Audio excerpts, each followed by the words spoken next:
Assalamualaikum warahmatullahi wabarakatuh. Bertemu lagi bersama saya. Pada kesempatan kali ini saya akan menjelaskan flowchart for execution plan atau alur bagaimana kita mengeksekusi suatu project. Baiklah, langsung saja sebelum kita melaksanakan eksekusi atau melakukan action plan untuk suatu project, kita harus sudah mendapatkan apa yang dinamakan dengan drawing. Ya, drawing di situ adalah sebagai panduan awal kita, panduan utama kita dalam mengeksekusi suatu proyek. Karena di dalam drawing itu kita akan diberikan berbagai macam keterangan dari mulai execution material dari drawing itu apa aja, apa sih kita mengerjain apa aja. Kalau di sini ada plat, ada pipa, stiffener, segala macam. Dari drawing itu dijelaskan. Mungkin dari typical drawing sendiri itu ada yang namanya drawing for construction, for information, atau for reference.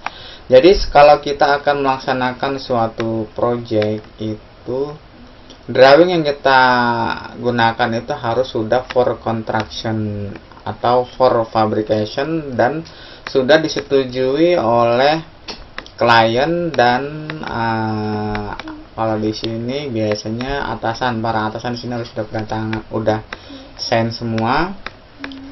Kemudian yang perlu diingat dari drawing ini adalah revisi pekerjaan. Revisi drawing itu harus yang revisi terakhir. Jadi tidak boleh pakai revisi, atau kita make sure lagi untuk bagian engineering apakah ini drawing sudah benar-benar revisi terakhir. Nah, itu kuncinya. Jangan sampai kita lakukan pekerjaan ternyata drawingnya yang dipakai sudah revisi 5, sedangkan kita masih pegang revisi 1 atau revisi 2. Itu berbahaya sekali. Yang selanjutnya, drawing itu biasanya dijelaskan apa yang dinamakan dengan cutting plan, kemudian handling plan dan segala macam. Itu biasanya dijelaskan di sana. Dan biasanya selain drawing mungkin ada lagi, itu adalah project specification. Biasanya dari klien kita dapat, kemudian SOP. Ya, yang utama sebenarnya ini drawing, karena kita tidak akan bekerja sebelum drawing dan perintilannya kayak cutting plan, kemudian spesifikasi itu dikirim ke bagian fabrikasi. Selanjutnya adalah kita harus mempersiapkan material. Ya, material ini adalah cukup important ya. Kenapa? Kayak kalau nggak ada material apa yang mau dikerjain gitu kan.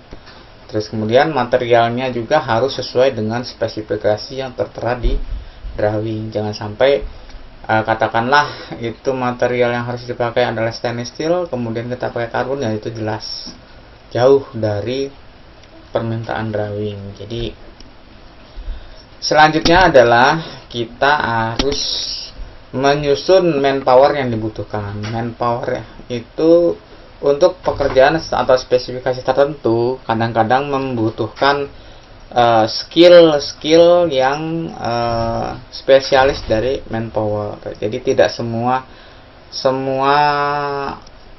manpower itu bisa. Ada yang spesialis. Misalnya untuk welder harus 3G, 4G, atau 5G. Kemudian untuk QC terutama kan, QC harus sudah ASNT level berapa dan sebagainya macam. Kemudian untuk pekerjaan sipil itu harus ahli di bidang konstruksi bangunan atau apa. Jadi ya kita siapkan beberapa manpower yang dibutuhkan untuk pekerjaan itu. Selanjutnya adalah kita mengarrange tools dan equipment apa yang dibutuhkan untuk pekerjaan itu. Ya, jangan sampai kita melakukan pekerjaan itu alatnya tidak siap, atau katakan alatnya rusak, atau tidak sesuai dengan spesifikasi, atau alatnya safety-nya kurang, katakanlah kabelnya terkelupas atau apa. Itu jadi perhatian kita juga untuk menyiapkan tools dan equipment ini. Jangan sampai kita bekerja, katakanlah kita bekerja di ketinggian, kita harus sudah mempersiapkan body harness-nya, kemudian wear safety-nya, atau kalau untuk pengelasan kita harus menyiapkan helm atau mask untuk weldernya, itu harus benar-benar kita siapkan. Kemudian sebelum kita mengeksekusi suatu project, ini di bagian lain atau bagian K3 itu mereka sudah menyiapkan semacam JSA. JSA itu Job Safety Analyst. Jadi sebelum eksekusi proyek itu dilaksanakan, bagian K3 itu sudah mengobservasi lingkungan yang akan dilakukan pekerjaan di tempat itu, dan segala kemungkinan yang bakal terjadi atau yang akan dikerjakan pada pekerjaan itu, pihak K3 sudah harus bisa memperhitungkan dan mencegah bagaimana terjadinya bahaya sekecil mungkin.